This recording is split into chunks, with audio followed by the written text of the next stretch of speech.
Listen, if you are still using the standard transitions or even basic keyframes inside of the motion tab when you're trying to make these awesome animated titles for your video, you're just doing it wrong. Hey, I'm JB, and on today's tutorial, we are going to talk about animated titles, and we're going to break this idea that you either have to just use the crappy standard ones and just live with mediocrity, or you have to send it out to After Effects or something to really get nice looking titles. There are things inside of Premiere that you can do to help yourself. So let's talk about that.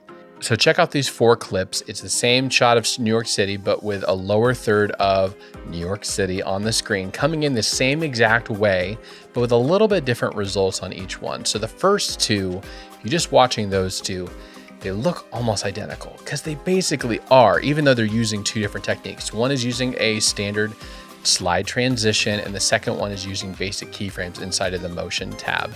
And honestly, it's fine. It's okay, but that's not what we're about. We want to do something more than fine.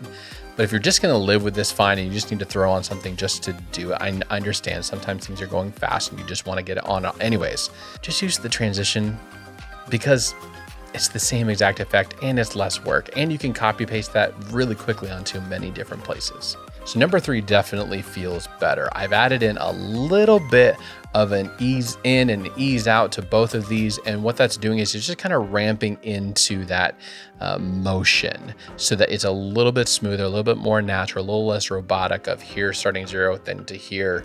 It just feels a little bit better. But number 4, that's where we really start seeing good results. And what's the different about number 4? Motion blur. Well, if you don't know what motion blur is, take your hand like this. No, don't hit yourself. Just do a little bit of this. See how your hand's kind of blurring? Motion blur. It's motion blur, and it's a naturally occurring thing. So when we see it in the digital side, it makes us feel like it is a more natural thing, even though it's text in the middle of an ocean.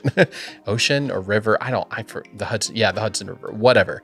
I don't know my geography. So you can actually add that in Premiere. I didn't know that was a thing till not that long ago. So how do we get that motion blur in there? Glad you asked. We're not going to use the motion tab like we normally do for any of the scaling options. We're actually going to use the transform effects.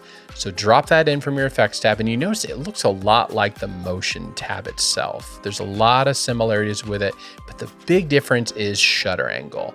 I want you to go down there and I want you to change shutter angle to 180, and I want you to deselect using the composition shutter angle.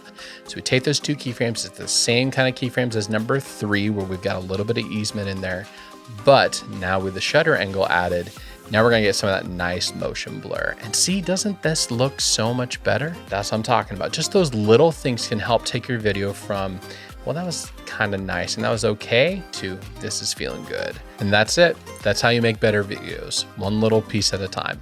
Thanks for watching. And if you like today's video, please hit subscribe, as we're gonna have more of these edit tutorials to help you make better videos.